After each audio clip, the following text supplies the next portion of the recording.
Okey, dekat. Okey. Belakang tak dengar. Macam mana? Boleh. InsyaAllah.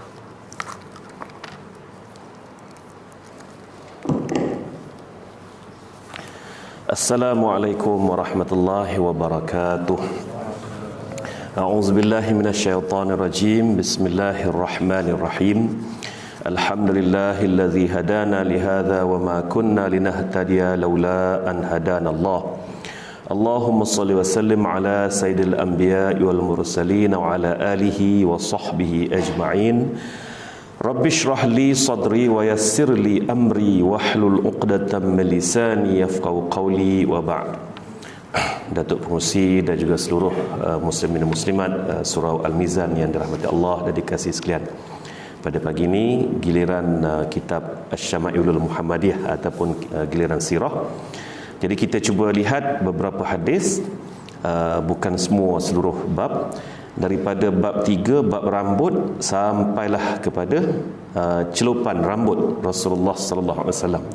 Ya, siapa nak celup rambut lepas ni bolehlah ya.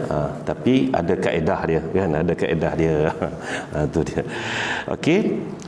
Bab ketiga iaitu berkenaan dengan rambut Rasulullah sallallahu alaihi wasallam. Sedikit ulasan berdasarkan kitab Syama'il Muhammadiyah daripada versi Kemilau Publika. Ya. Keadaan rambut seseorang boleh mempengaruhi pandangan orang lain terhadapnya. Sebahagian orang suka rambut dalam keadaan pendek, manakala sebahagian yang lain suka membiarkan rambut panjang tetapi terurus. Bab ini akan menerangkan keadaan rambut Rasulullah SAW dari sudut panjang, pendek dan juga lebatnya. Ibnul Arabi, seorang ulama mazhab Maliki, menyebutkan suatu kenyataan yang menarik. Kata beliau, rambut yang berada di atas kepala itu adalah hiasan kecantikan.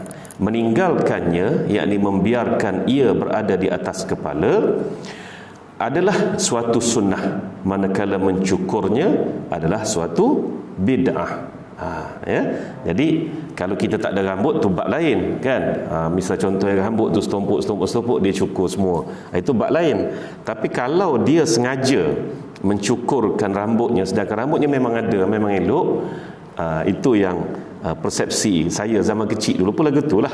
Bila pergi belajar di pondok contohnya, terikut-ikut sunnah kan, sunnah cukur rambut ni. Betul ke Rasulullah cukur rambut sampai tak ada rambut sedangkan rambut kita masih elok lagi kan. Jadi Ibnul Arabi kata apa? Membiarkan rambut tu tumbuh dan merapikannya adalah sunnah, manakala mencukur tanpa sebab itu bid'ah sebenarnya. Ya. Ibnul Arabi menjelaskan tentang sebab beliau mengeluarkan kenyataan itu dalam buku ataupun kitabnya Syarhul Masabih. Kata beliau, Nabi SAW tidak pernah mencukur rambut di kepala baginda pada tahun-tahun setelah berlakunya hijrah, melainkan pada tahun berlakunya perjanjian Hudaibiyah, Umratul Qadha dan juga Hijjatul Wada'. 3 kali je yang Rasulullah SAW cukur licin rambut dia, iaitu ketika perjanjian Hudaibiyah, ya, Umratul Qadha, dan juga Hijjatul Wada'. Jadi di sinilah bermulanya sedikit kupasan sejarah. Ya. Perjanjian Hudaibiyah pasal apa Rasulullah cukur rambut dia? Tahu sebab apa? Sebab Rasulullah SAW pada tahun 5 Hijrah, ketika mana selesai pertikaian dengan Bani Quraizah. Bani Quraizah, ya, saya tak berapa nak sebut dia sebagai peperangan sebenarnya. Sebab apa? Sebab Rasulullah SAW pada tahun ke-5 Hijrah tu terlibat dengan parit. Lama parit tu, daripada bulan Syaban lagi, ya. Daripada bulan Syaban start gali, kemudian selesai sepanjang Ramadan, semuanya duduk jaga tebing parit tu, sebab musuh didapati akan masuk melalui Jabal Silak. Jadi sebab itulah Rasulullah SAW gali parit menutup jalan laluan ke Jabal Silak. Jabal Silat tu tempat yang kita duk pergi ziarah Masjid 7 sekarang tu lah, tapi tak ada 7 dah kan. Jadi Bani Quraizah ni dia berada di betul-betul di kaki bukit Silat ataupun Jabal Silat tu sebelah dalam menghadap ke Madinah, maknanya kawasan tanah haram. Bani Quraizah duduk kat situ. Bani Quraizah ni Bani Yahudi, yang satu-satunya lagi Bani Yahudi yang tinggal di Madinah yang besar lah pada masa tu. Jadi yang digali parit tu di luar Jabal Silat tu, menghala ke arah padang pasir yang luas. Jadi gali parit tutup 2.5 km punya panjang parit tu. Ya, dalam 9 meter, dalam 9 meter, lebar 10 meter. Itulah ukuran parit secara mudahnya. Jadi sepanjang Ramadan duk jaga parit. Musuh duk sebelah sana kan.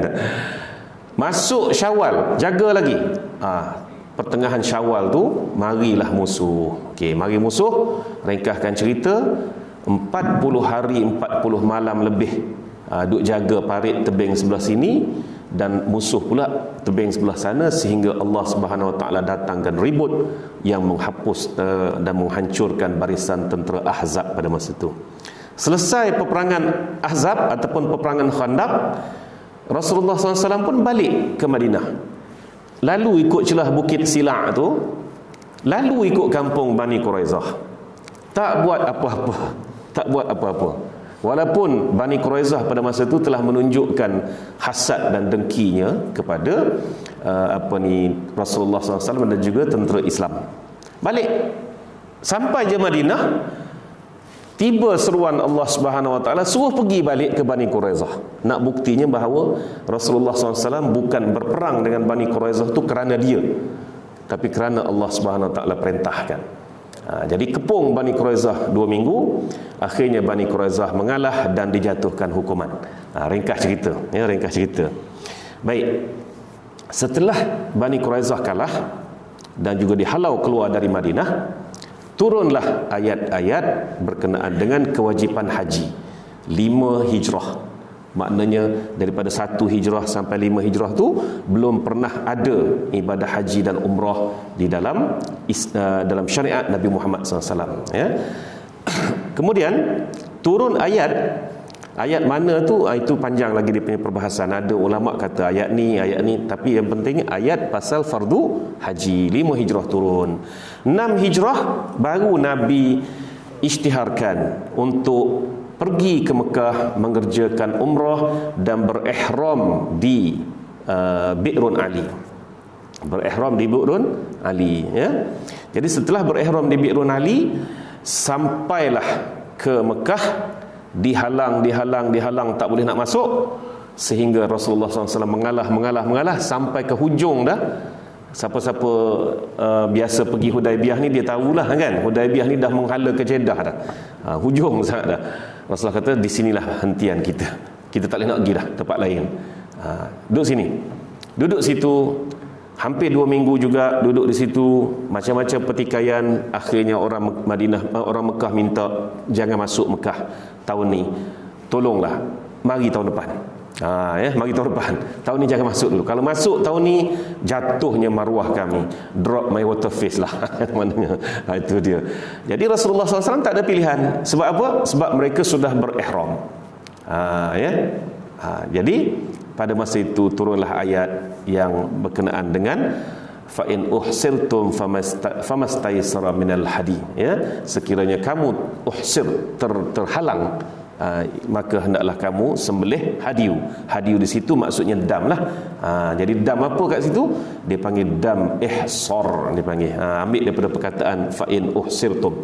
Jadi caranya Rasulullah tunjuk sembelih kambing yang dibawa, ataupun kalau lembu, masa tu lembu saya tak fikir ada, ya.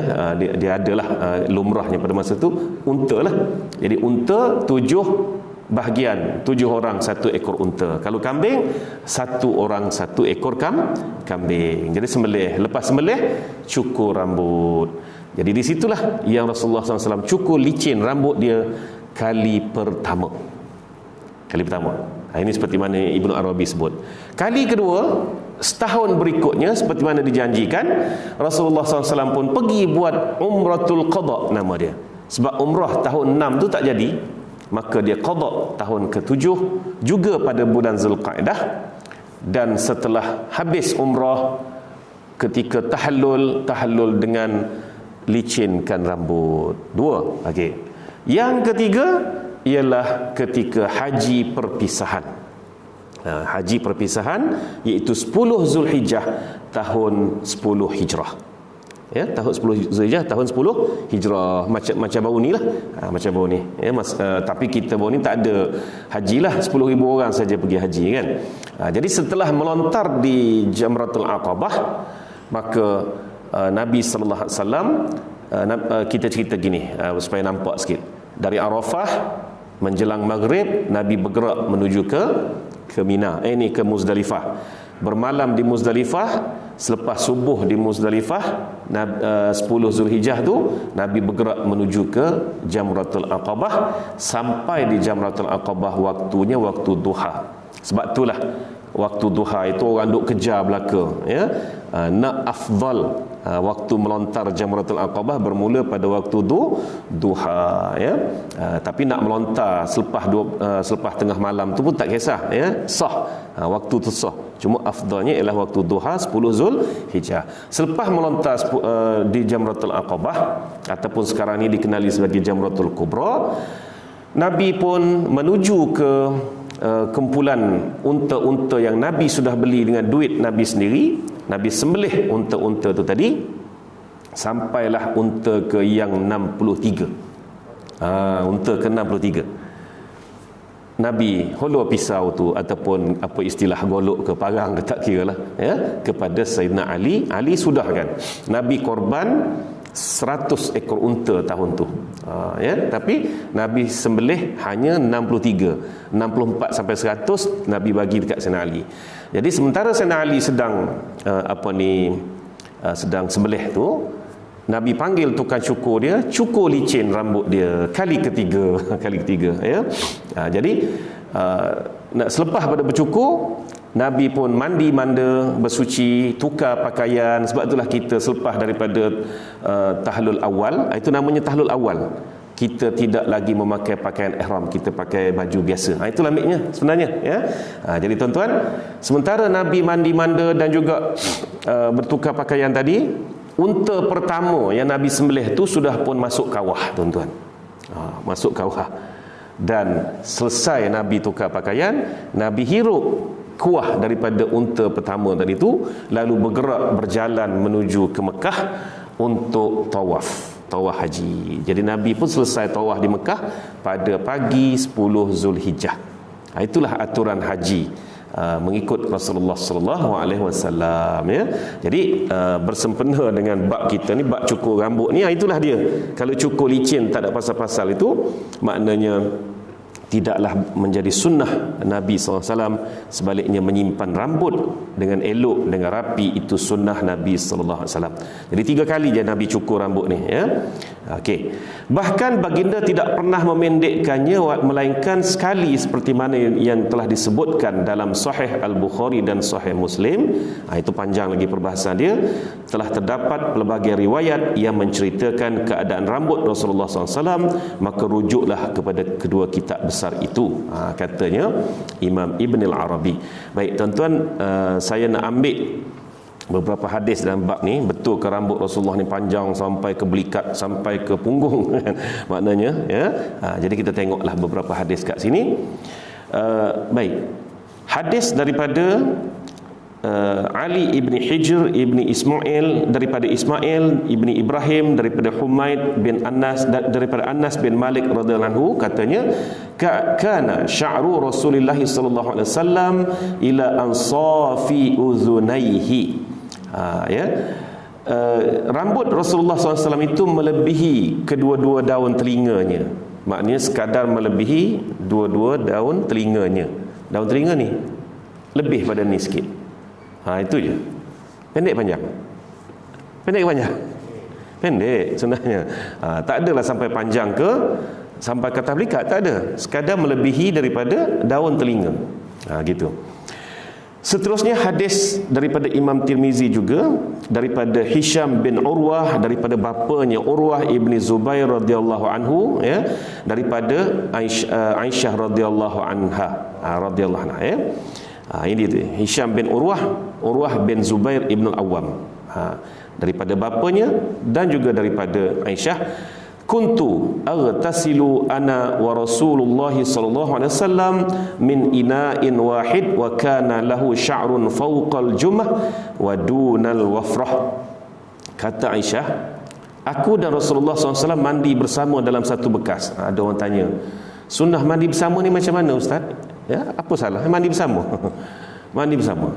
Jadi dalam satu bekas air, masa tu tak ada paip, ambil masing-masing cedok air daripada bekas itu, ya, mandilah masing-masing. Nak tanya apa, ya? Dan dah Aisyah kata mandi bersama lah kan. Sunnah lah. Dah kalau Nabi buat macam tu kan. Itu tanda kemesraan. Lagipun jima air, betul tak? Itu dia. Jadi Nabi dan aku, kata Aisyah, mandi bersama dalam satu bekas. Rambut beliau antara hujung daun telinga hingga ke dua-dua bahu. Kata Aisyah, bahu mana bahu? Ni bahu, ni hujung dua telinga, tuan-tuan. Jadi Aisyah kata rambut Rasulullah tu antara hujung dua telinga ni dengan bahu. Mana tak sampai ke bahu pun. Panjang ke pendek?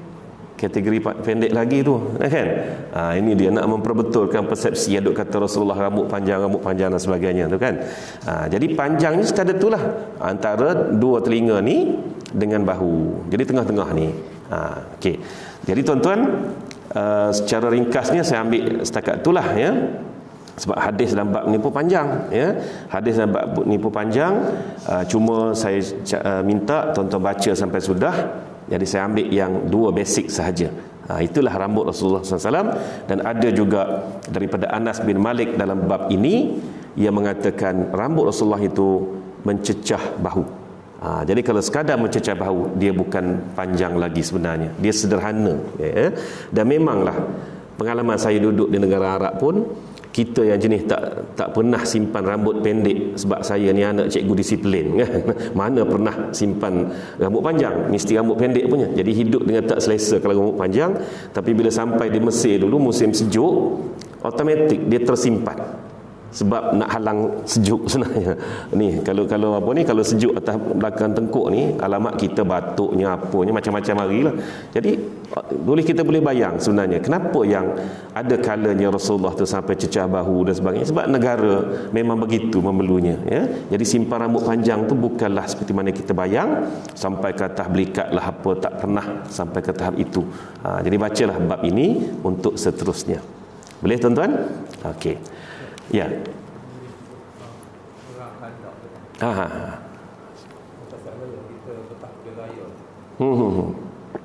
Ya, takbir raya. Khandaq. Betul. La ilaha illallah wahdah sadaqa wa'dah wa nasara 'abdah wa 'azza jundahu wa hazamal ahzaba wahdah itu memang disebut oleh Nabi selepas daripada tentera Ahzab disapu dengan angin ribut. Ya, pada malam kejadian tu, dia perang Khandaq ni, bila masuk malam dia gencatan senjata. Jadi bila masuk gencatan senjata, tentera muslimin di sebelah Rasulullah SAW ini, mereka bermunajat. Antara tempat mereka bermunajat, beriktikaf ialah masjid-masjid yang 7 itulah. Sebab itulah diisytiharkan masjid, sebab mereka ambil peluang iktikaf, ya. Manakala di sebelah sana pula ialah jarak 10 meter. Memang nampak pun 10 meter ni, kan. Cuma nak langkah tak boleh. Di sebelah sana mereka pesta, bergendang, berapa-apa, bernyanyi dan sebagainya. Sa'ad bin Abi Waqqas adalah pengintip tetap Rasulullah SAW di sebelah sana. Ya. Jadi pada malam kejadian itu sunyi sepi, tak ada kedengaran pun pesta dia orang tu. Sedangkan bermalam-malam sebelumnya pesta je tiap-tiap malam, kan. Jadi pada malam kejadian itu sunyi sangat. Tapi Rasulullah rasa dan juga umat Islam rasa sejuk sangat. Tapi tak ada kedengar apa. Jadi Rasulullah pun suruhlah Sa'ad pergi, dan beberapa sahabat lagi pergi cek Dia orang dah balik ke apa? Sebab senyap, sunyi, tak ada apa. Rupa-rupanya dalam masa suhu sejuk yang datang kepada tentera muslimin ini tadi, di sebelah sana angin ribut dah sapu habis dah. Terbang dengan semua lembu, kambing, unta, kuda, kemah-kemah, orang pun terbang dah. Dan Abu Sufyan menggigil kesejukan. Kata Sa'ad bin Abi Waqqas, aku duduk sebelah dia pun dia tak perasan. Dia tak perasan. Jadi bila berita tu sampai kepada Rasulullah SAW, maka Rasulullah pun menyebut la ilaha illallah wahdah sadaqa wa'dah wa nasara 'abdah wa 'azza jundahu wa hazamal ahzaba wahdah. Ya. Raya yang pertama selepas daripada Ahzab, raya apa? Raya korban, raya haji.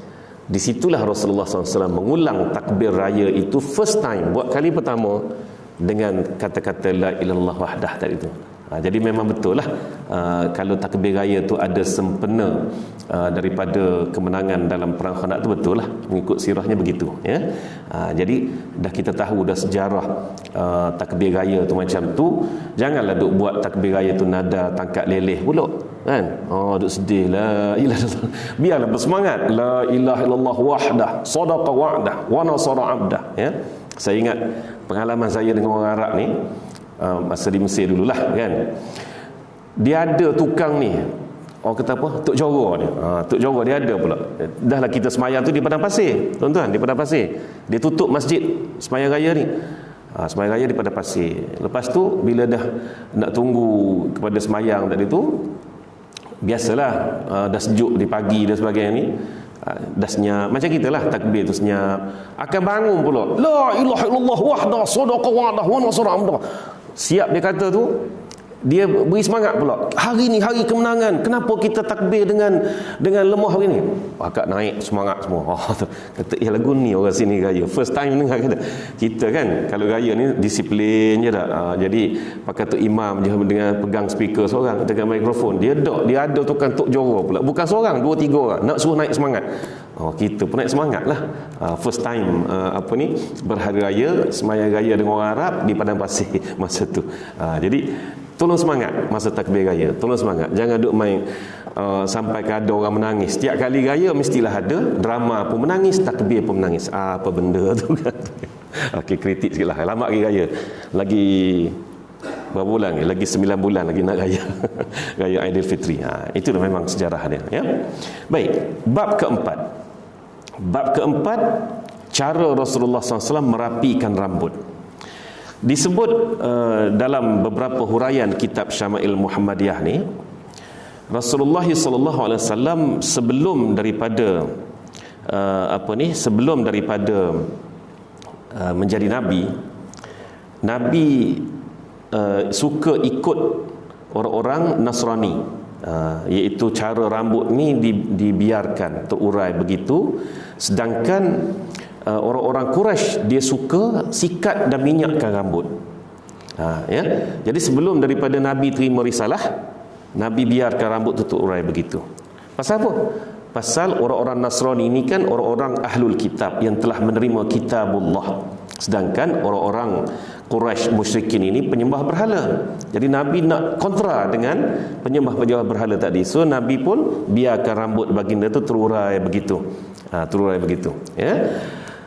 Setelah Nabi SAW menjadi Nabi, maknanya menerima risalah, Nabi SAW menyikat dan juga meminyakkan rambutnya. Pasal apa tu?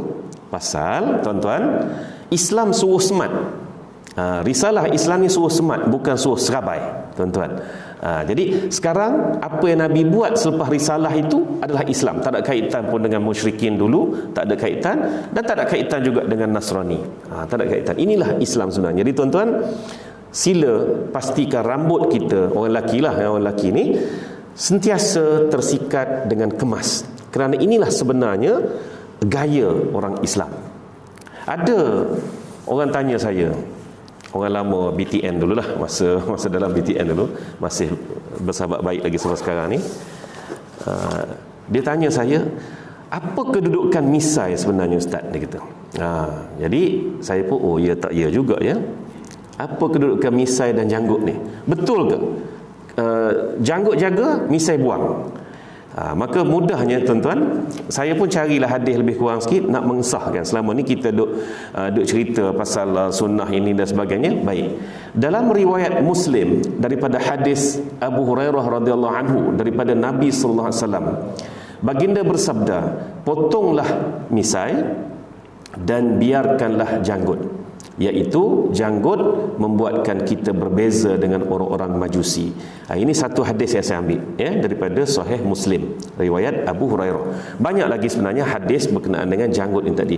Jadi Rasulullah SAW, maknanya dia kata potonglah misai, maknanya jangan jadi misai tu lebat sampai ke menutup bibir ke apa. Itu maksudnya potong tadi tu, bukan buang terus. Dia kata potonglah, maknanya kita trimlah misai, tapi janggut biarkan tumbuh memanjang, ya. Setakat itulah, sebab nanti bab janggut Rasulullah kita tahu pula macam mana janggut tu, panjang mana. Jadi nak tally dengan hadis ini, ya.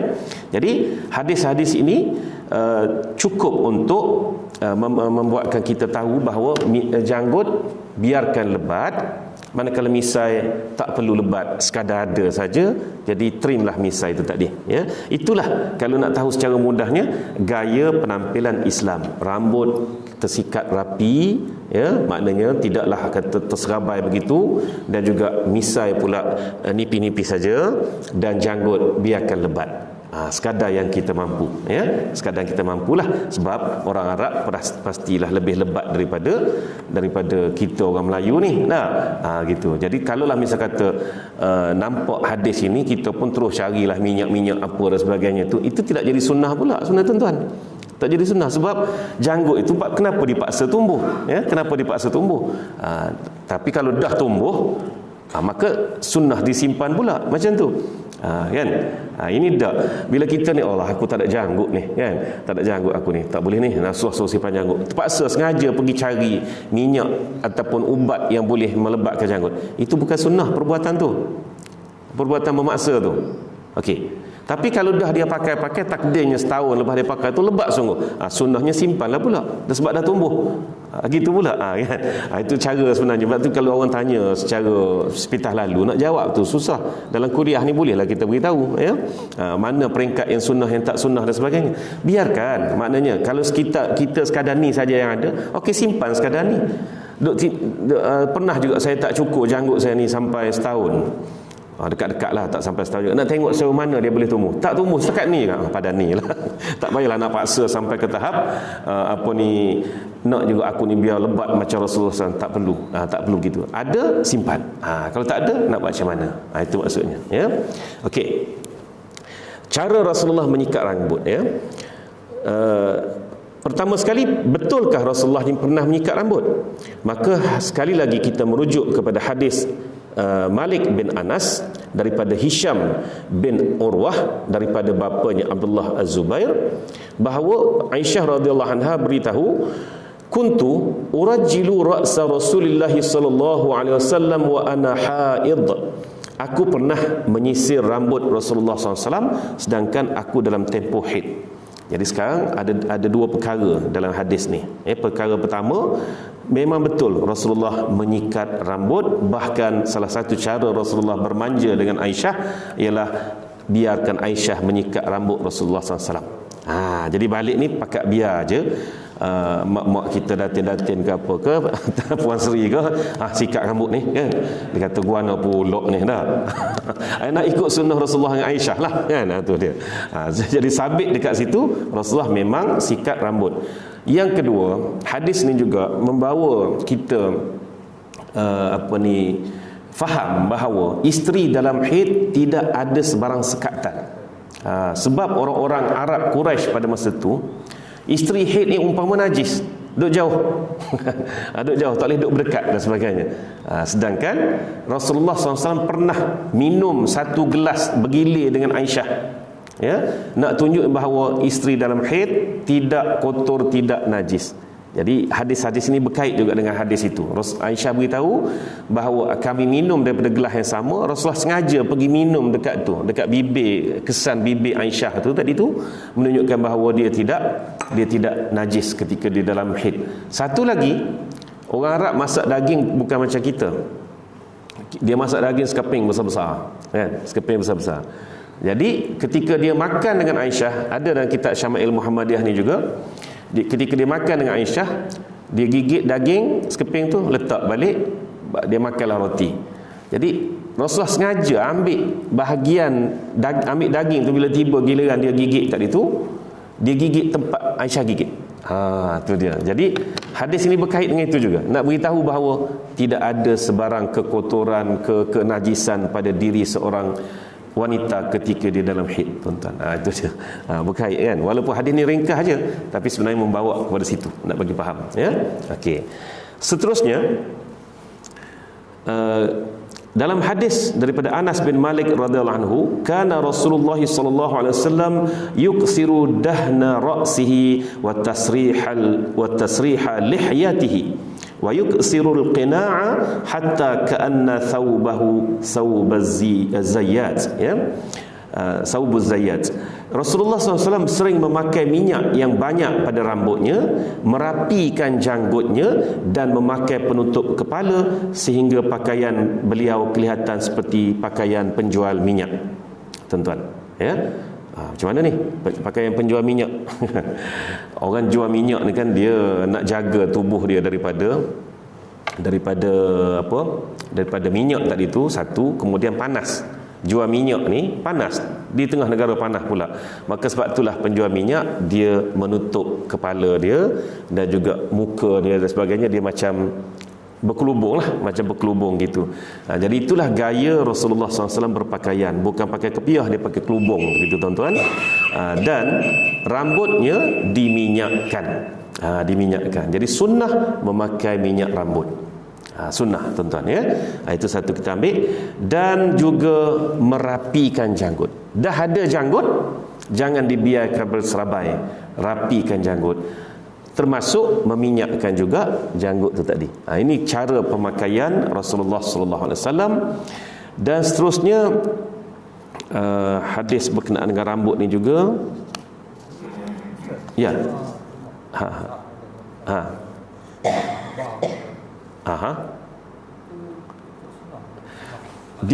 Dia gini, dia dalam bab janggut ni dia tak melibatkan sunnah lah.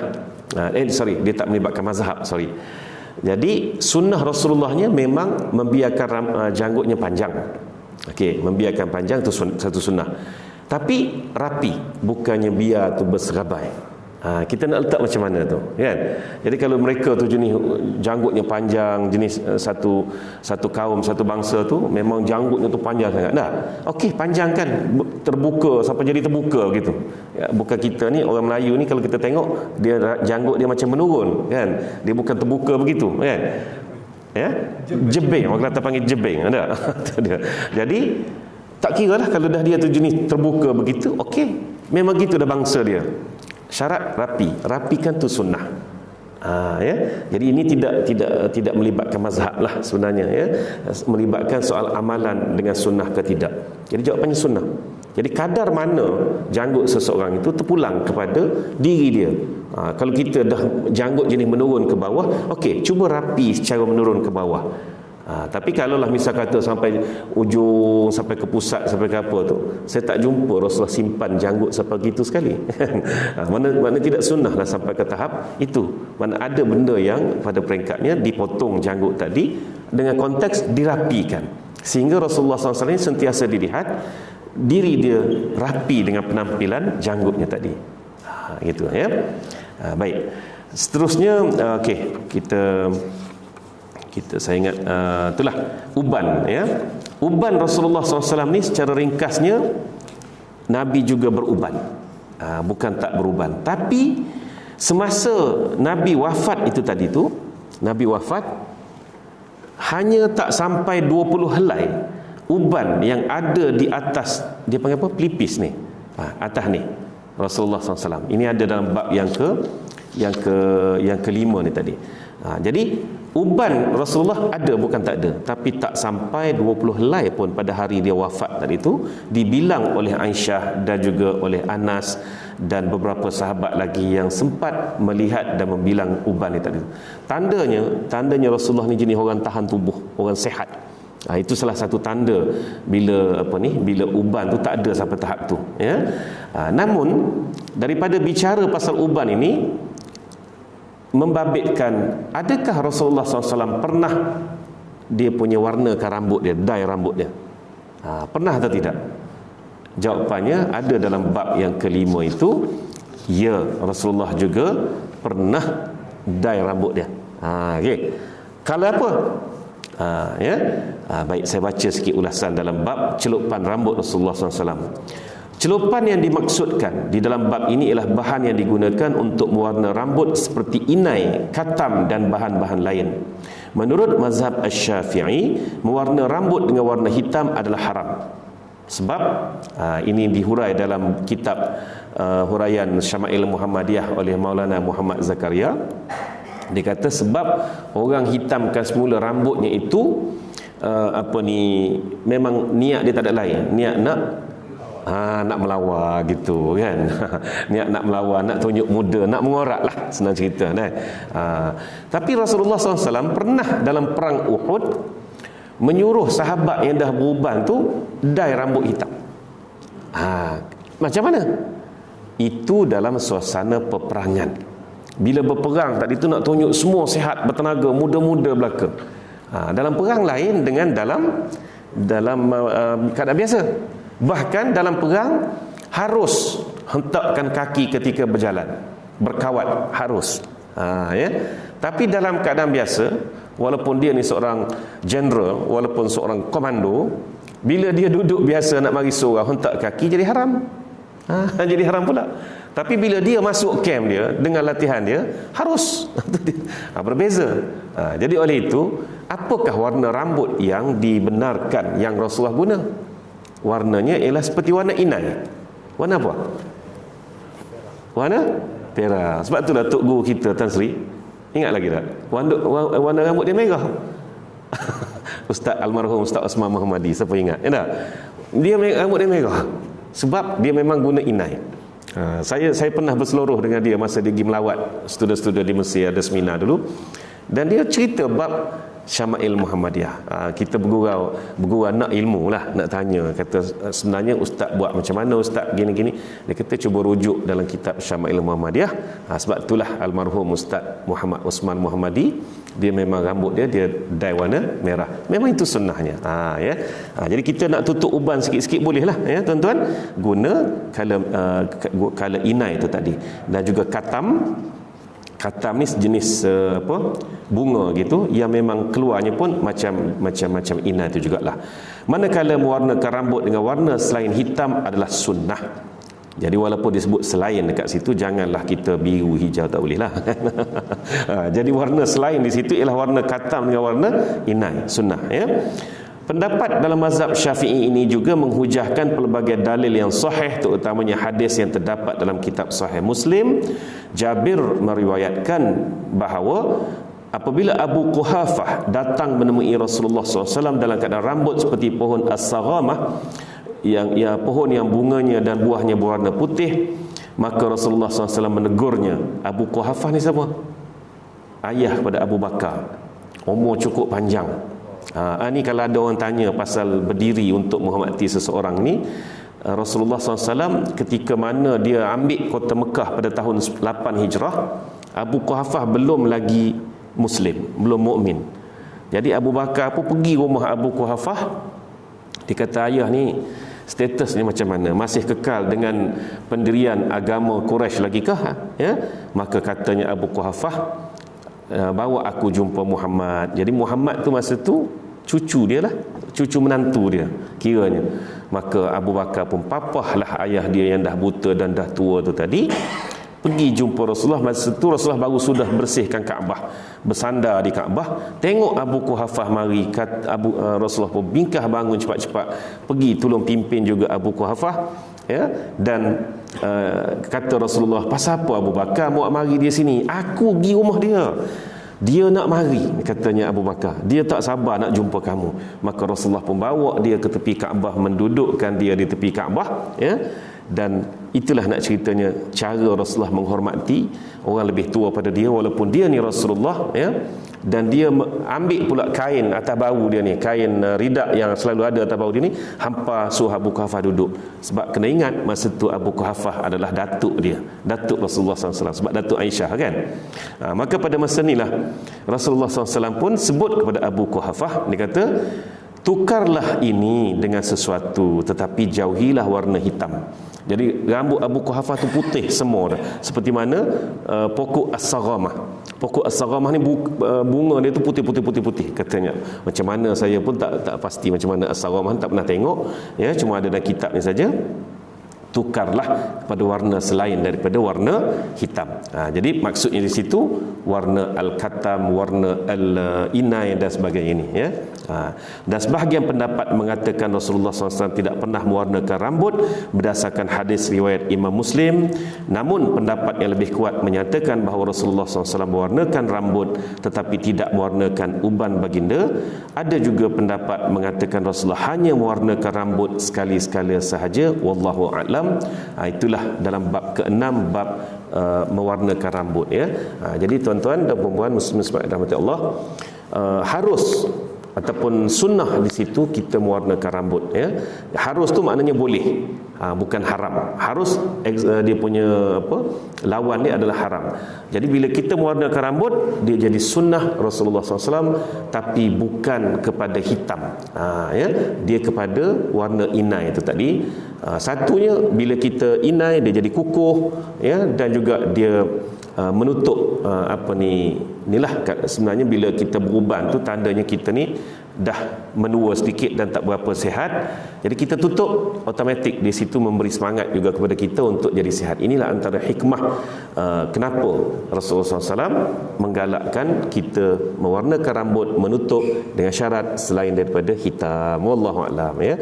Menarik baca kitab Syama'il Muhammadiyah ni, banyak yang kita selongkar pasal pribadi Rasulullah SAW. Okey. Jadi selebihnya hadis yang banyak itu tolong baca.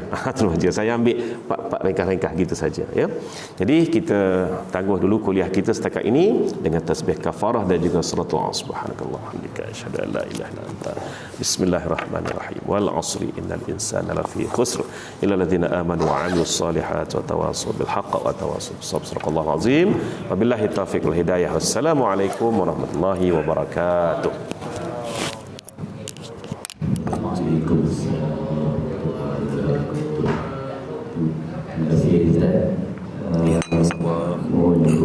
InsyaAllah, amin, amin. InsyaAllah. Ya.